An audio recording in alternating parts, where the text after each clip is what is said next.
We're looking at a pretty hot week ahead of us. We talked a little bit about those symptoms there. There's certainly some signs you can look for that kind of distinguish between heat exhaustion, that first level of heat illness that often results and eventually into heat stroke if not managed properly. Be really, really careful. We've had heat, right? It's Arkansas, it's Oklahoma. This ain't nothing we've ever dealt with before. But at the end of the day, heat-related illnesses, heat actually takes more lives than any other weather-related phenomenon, including tornadoes, hurricanes, flooding. In some years, those combined, and heat still outpaces it. So, yeah, we got to take it seriously tomorrow. We'll take care of ourselves out there. And probably going to have to do that for a few more days. Clarksville was the hot spot today, 103, 102 Paris, not far behind it. Fort Smith Poteau right at 100 degrees. And Bentonville almost got there, 99. I think Bentonville probably will tomorrow. I'll take Bentonville, Bella Vista, Rogers to 100, 99 Fayetteville and Huntsville. Then we get into the River Valley, 104 for a lot of us. And Poteau looks like he may be a hot spot on the map tomorrow in terms of 105. Now, these are actual air temperatures. We know, though, that around here, that's only half the story. You factor in the humidity, which really limits our body's ability to effectively evaporate sweat, which is the cooling process.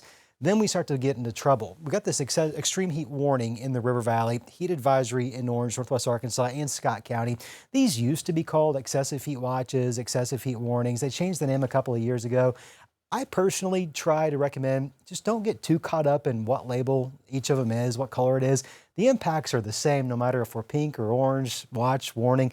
The impacts are this. If we don't take care of ourselves, we're putting ourselves at risk for some heat-related illness. That's going to be a big concern for us tomorrow. There is a weak front that's going to come through the area late Tuesday night into Wednesday morning. And it does provide a little bit of relief going into Wednesday, Thursday, Friday, Saturday to some extent, but by Sunday and Monday, we're dialing the heat right back up. In the River Valley, some locations anywhere between 113 and again as high as 117 on Tuesday. Now with that front coming through Tuesday night into Wednesday, it's coming due north, in which may actually bring in a little bit of that Canadian wildfire smoke. We've not dealt with that much, but we may be trading some temperatures for some just poor air quality. Unfortunately, that looks to be a possibility for us. Here's that front right now. It's way up to our north. That's going to continue slowly driving to the south. Now, it's technically a cold front, but let's call it a cool front. And even then, that's a bit of a stretch.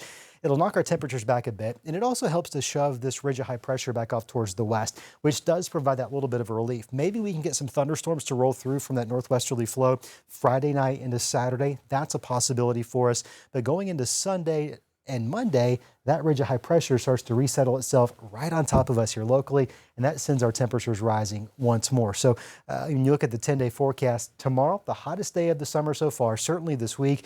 With that retreat of the high pressure, maybe we get a couple of pop-ups Thursday, Friday. Friday night into Saturday, I think there's going to be a chance of storms. And then our temperatures are warming right back up going into next week, as rain chances are going to be somewhat limited to those classic afternoon pop-ups here and there, with most folks probably staying dry for the next several days. In the River Valley, 104 degrees tomorrow, 98 Wednesday. Not much better, but I guess we'll take any relief we can get. All right, it's hard to complain when that's all we got coming our way. Next several days looks hot, mostly dry. We'll watch for a few of those Friday night, Saturday morning storms. And then going into next week, a lot of more opportunities to hit that century mark once more.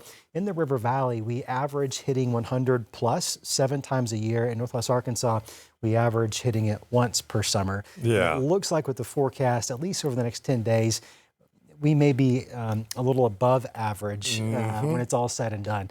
One of those cases that maybe above average isn't necessarily a thing to brag about. Exactly. And I'm still amazed how the elevation level changes the temperature by 5 and 6 degrees. It sure does. Northwest. Yeah, big difference, no question about it. I heard from somebody today his air conditioner units went out. And I just thought, these cooling centers serve a really good purpose. Yes. Go watch a movie if you can, hit the pool, don't forget the sunscreen. You can walk in malls. They still have malls. Yeah, They still have malls. You can go walk in malls. Mall walking. Yep. All right, Scott, thanks.